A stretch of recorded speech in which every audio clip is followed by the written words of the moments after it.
Assalamualaikum warahmatullahi wabarakatuh. Perkenalkan, nama saya Bagus Rifki Harumba dengan nomor NIM 1203030029. Saya di sini akan mereview materi berupa pertemuan 9 sampai pertemuan ke-15. Yang pertama adalah pertemuan ke-9 yang mengenai faktor-faktor daya ikat konstitusi. Yang pertama adalah ada 3 faktor yang merupakan daya ikat sebuah konstitusi dalam kehidupan bermasyarakat, berbangsa, dan bernegara, yaitu pertama adalah hukum, politik, dan moral. Yang pertama adalah hukum. Dalam hal ini, KZUR berpandangan bahwasanya positivisme hukum konstitusi itu mengikat karena ia ditetapkan oleh badan yang berwenang membentuk hukum, dan konstitusi itu dibuat untuk dan atas nama rakyat. Oleh karena itu, hukum menjadi hal yang penting karena merupakan salah satu pengikat konstitusi. Yang kedua adalah politik. Politik ini secara bahasa biasanya disebut kekuasaan tanpa hukum merupakan zalim, sedangkan hukum tanpa disertai kekuasaan akan lumpuh.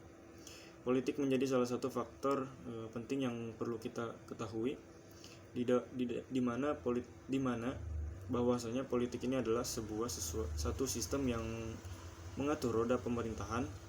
Maka dari suatu negara, keeksistensian dari politik itu sendiri dapat memengaruhi daya ikat dari suatu konstitusi dalam sebuah negara tersebut. Yang ketiga adalah moral.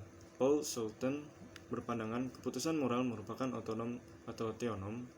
Teonom berarti hukum abadi, bermaksud kehendak ilahi yang senantiasa mengarahkan segala penciptaannya ke segala arah yang sesuai dengan arah tujuan mereka, yakni landasan yang terdalam dari suatu hukum dan peraturan. Dalam moral juga dikenal sanksi, tetapi bersifat lahiriah melainkan batiniah, seperti rasa malu dan menyesal. Maka dapat ditarik kesimpulan apabila masyarakat di suatu negara sangat menjunjung tinggi nilai moral maupun etika, maka daya tarik dari konstitusi sangat melekat. Namun apabila sebaliknya, maka daya tarik konstitusi dari etika ini kurang berpotensi. Mungkin sekian dari saya. Selanjutnya pertemuan ke-10 yang mengenai konstitusionalisme dan negara. Yang pengertian konstitusi adalah konstitusi merupakan sebuah kumpulan peraturan dasar sebuah negara yang mengatur tentang hubungan antara seorang pemimpin dan warga negaranya, warga negara dengan warga negara, dan juga mengatur tentang garis-garis besar haluan organisasi sebuah negara. Yang kedua adalah konstitualisme. Konstitusionalisme adalah sebuah negara yang menganut paham konstitusi dalam penyelenggaraan kehidupan berbangsa dan bernegara. Yang kedua adalah negara. Negara adalah sebuah organisasi kekuasaan yang terdiri dari komponen-komponen seperti pemerintahan yang berdaulat, rakyat, wilayah, dan pengakuan baik secara de jure maupun secara de facto. Yang kedua adalah yang berikutnya adalah dasar kepentingan konstitusi. Yang pertama adalah dasar dari berdirinya suatu negara, bertujuan untuk negara tersebut untuk apa didirikan. Yang kedua adalah acuan baku bagi penyelenggara kekuasaan negara. Yang ketiga adalah konstitusi memuat hak warga negara. Selanjutnya adalah pengertian konstitusionalisme. Menurut Ramlan Surbakti, konstitusi merupakan menganut pengadilan atas kekuasaan suatu negara. Lalu menurut pandangan beberapa tokoh, yang pertama adalah KZUR sebagai instrumen di mana pemerintahan dapat dikendalikan. Terus yang selanjutnya adalah James Bryce, kerangka berpikir masyarakat politik diatur oleh hukum. Yang ketiga adalah Jim Lee. Menurut Jim Lee, suatu konstitusi selalu menjadikan kekuasaan sebagai pusat perhatian, karena kekuasaan itu sendiri pada intinya memang perlu diatur dan dibatasi sebagaimana mestinya. Selanjutnya adalah pertemuan ke-11 mengenai konstitusi dan konstitusi Madinah dan ketatanegaraan modern. Sahifah Madinah menurut para ahli I. W. Montgomery Watt, Piagam Madinah adalah The Constitution of Madinah. R. A. Nicholson, Piagam Madinah adalah Charter. Yang ketiga adalah Anthony Nutting, Piagam Madinah adalah Agreement. Yang keempat adalah Ahmad Sukarja, Piagam Madinah adalah Syafiat Sahifat semakna dengan charter dan piagam. Muatan Madinah yang pertama adalah kesepakatan, dikarenakan tingginya tingkat heterogenitas di antara masyarakat Madinah pada saat itu, maka tercapailah sebuah kesepakatan yang mengatur antara hak dan kewajiban masing-masing. Yang kedua adalah persamaan. Poin ini membahas mengenai persamaan hak dan kewajiban seluruh penduduk Madinah, baik muslim, non-muslim, ataupun yang lainnya. Yang ketiga adalah keadilan. Poin ini membahas mengenai sebuah perlakuan adil bagi seluruh masyarakat Madinah dari negara dan pemerintahan. Apakah Piagam Madinah adalah konstitusi? Yang pertama adalah ada yang menerima, ada menolak. Yang menerima, golongan ini berpendapat bahwasanya Piagam Madinah ini telah memenuhi unsur sebagai aturan dasar dan konstitusi. Ya, dan yang menolak, golongan ini berpendapat bahwasanya Piagam Madinah ini tidak mengatur mengenai pembagian kekuasaan. Maka kesimpulannya, sarjana berat terlalu alergi dengan hal tersebut dikarenakan mengetahui kemajuan sejarah Islam baik secara heterogenitas. Yang selanjutnya adalah konstitusi Islam Indonesia. Konstitusi pada umumnya bersifat kodifikasi, yakni sebuah dokumen yang berisi aturan-aturan yang menjalankan suatu organisasi pemerintah negara. Tetapi dalam pengertian ini, konstitusi harus diartikan dalam artian tidak semuanya berupa dokumen tertulis atau formal. Lanjut kepada masa periode tanggal 18 Agustus 1945 dan 27 Desember 1949, yang dimana berlakunya Undang-Undang 1945.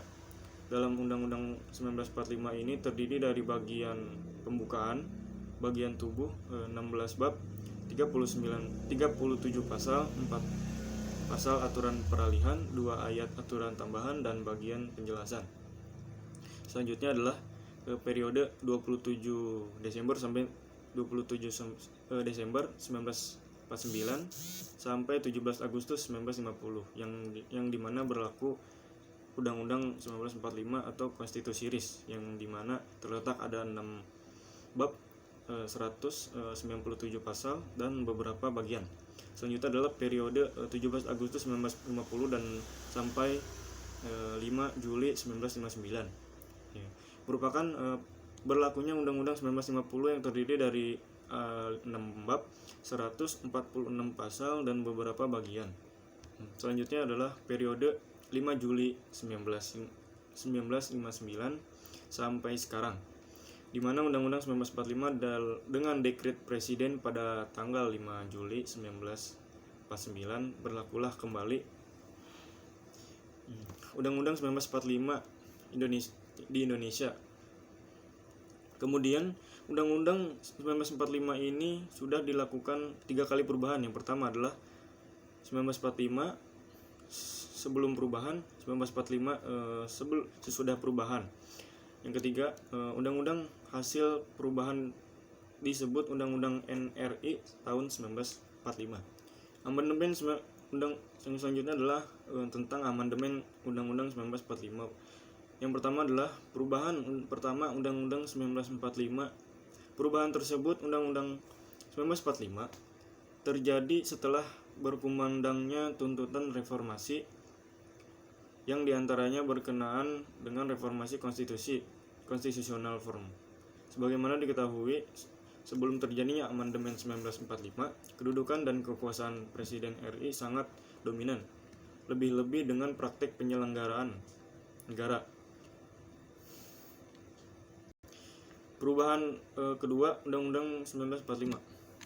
Dalam sidang tahun 2000 mengeluarkan putusan mengenai Undang-Undang 1945 dengan perubahan yang kemudian dikenal dengan perubahan kedua yang diambil dan ditetapkan pada 18 Agustus tahun 2000. Perubahan ketiga Undang-Undang 1945 dalam sidang MPR tahun 2001 mengeluarkan putusan mengenai Undang-Undang 1945 dengan perubahan yang kemudian dikenal dengan perubahan ketiga yang diambil dan ditetapkan tanggal 10 Desember 2001.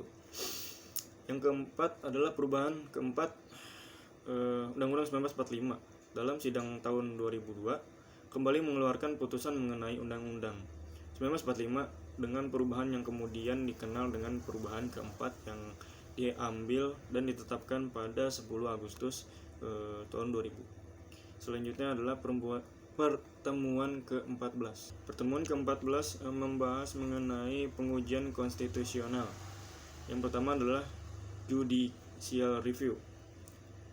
Kewenangan yang diberikan kepada institusi peradilan yang untuk melakukan pengujian apakah sebuah perundang-undangan bertentangan dengan ketentuan perundang-undangan yang lebih tinggi atau higher law. Yang kedua adalah amandemen ketiga pasal 24C tentang Mahkamah Konstitusi yang bertugas menguji undang-undang terhadap undang-undang dasar, memutus sengketa kewenangan lembaga negara yang kewenangannya diberikan oleh undang-undang dasar, memutus pembubaran partai politik, yang terakhir adalah memutus perselisihan hasil pemilihan umum. Tujuannya yang pertama menjamin berfungsinya demokrasi dalam berhubungan menimbulkan peran dan interplay dan cabang kekuasaan legislatif, eksekutif, lembaga peradilan atau judiciary. Dengan kata lain, constitutional review dimaksudkan untuk mencegah terjadinya penyalahgunaan kekuasaan. Yang kedua adalah melindungi setiap individu negara dari penyalahgunaan kekuasaan lembaga dari penyalahgunaan kekuasaan yang merugikan hak-hak fundamental mereka yang dijamin dalam konstitusi. Yang terakhir adalah pengujian judicial review undang-undang di Indonesia. Pengujian undang-undang terhadap undang-undang dasar, judicial review of the constitutionality of the legislation, yang kewenangan pengujiannya diletakkan pada Mahkamah Konstitusi berdasarkan pada pasal 24C ayat 1. Pengujian yang kedua adalah pengujian peraturan perundang-undangan di bawah undang-undang terhadap undang-undang judicial review of the legislation of the regulation, yang kewenangan pengujiannya diberikan pada Mahkamah Agung berdasarkan pada pasal 24A ayat 1. Yang terakhir adalah HAM, hak asasi manusia. Yang pertama adalah pengertian dari HAM. HAM menurut orang Prancis droit de l'homme. Yang kedua adalah Inggris human right. Yang terakhir adalah human rechten dalam bahasa Belanda. HAM menurut John Locke menyatakan bahwa hak asasi manusia setidaknya mencakup 3 hal. Yang pertama hak hidup, hak kemerdekaan, hak milik. Terus yang ketiga adalah Undang-Undang Nomor 39 tahun 1999 hak asasi manusia. Kendati terhadap penyebutan pengertian hak asasi manusia, yaitu seperangkat hak yang melekat pada hakikat keberadaan manusia sebagai makhluk Tuhan yang Maha Esa. Yang terakhir adalah the Universal Declaration Human Rights, yang menyangkut hak-hak politis dan yuridis. Yang kedua adalah yang menyangkut hak-hak atas martabat dan integritas manusia. Yang terakhir adalah menyangkut hak-hak sosial, ekonomi, dan budaya. Mungkin cukup sekian dari saya. Apabila ada kesalahan mohon maaf. Wassalamualaikum warahmatullahi wabarakatuh.